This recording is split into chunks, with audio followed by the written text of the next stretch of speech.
You think the biggest threat to your wealth is a market crash, or inflation, or taxes?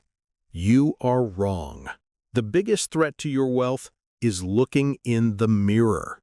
Most of you watching this are not broke. You are high-functioning poor. You earn money, you pay bills, you might even drive a nice car. But if you stopped working today, your life would collapse in exactly 90 days. Why? Because you have fallen for the single biggest money mistake in modern history. It's called the subscription to status. We are taught that wealth is a number. If you make $100,000 a year, you are wealthy. This is a lie. Wealth is not income.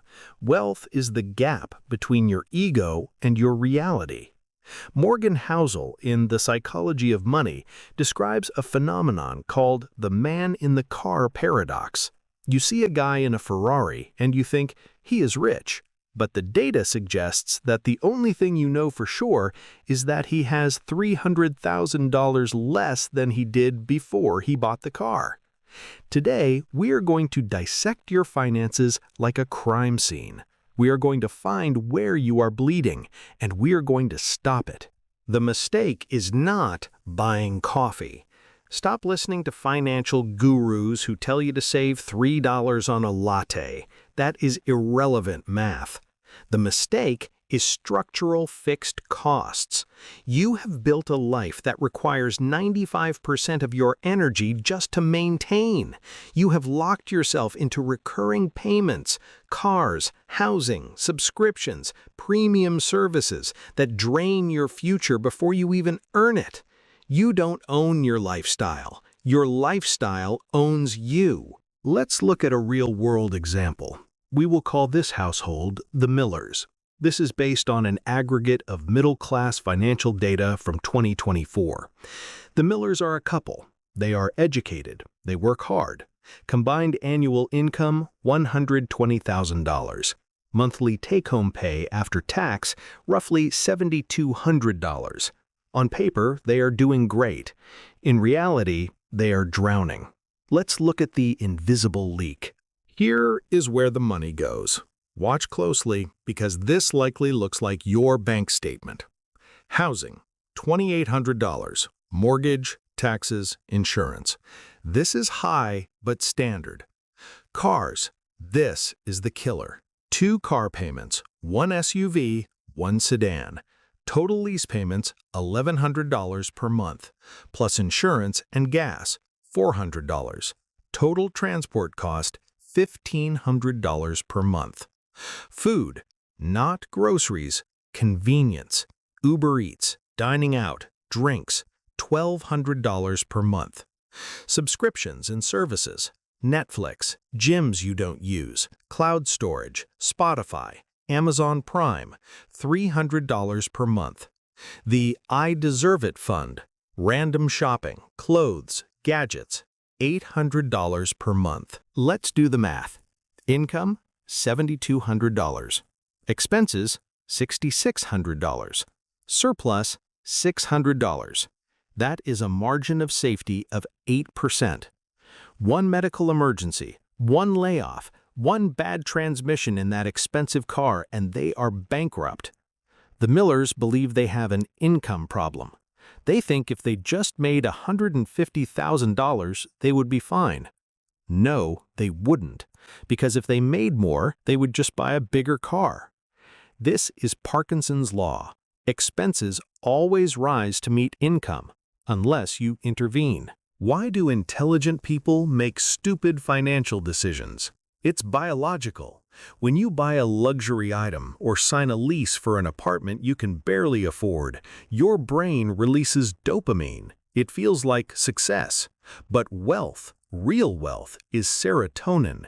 It is the calm confidence of knowing you have $50,000 in the bank and you don't need to impress anyone. The Millers are addicted to the dopamine hit of spending, so they sacrifice the serotonin hit of having.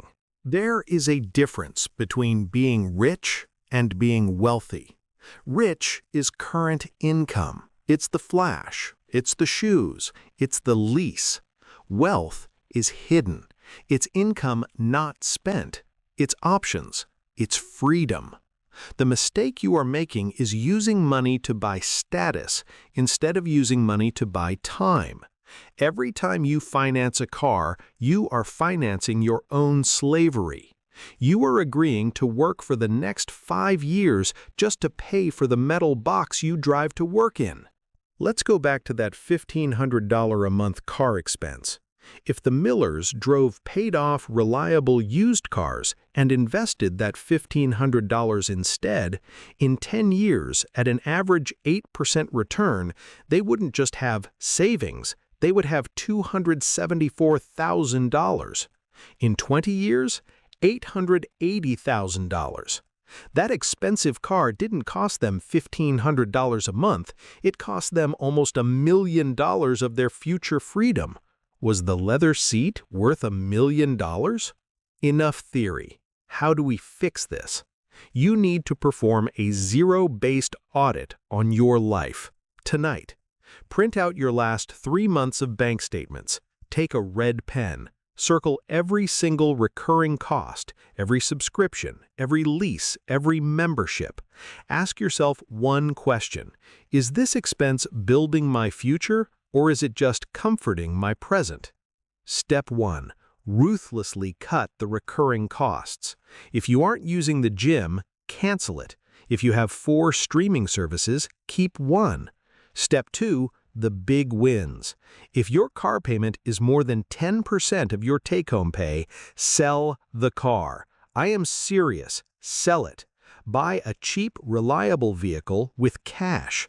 You will lose status at the traffic light. You will gain dignity in your bank account.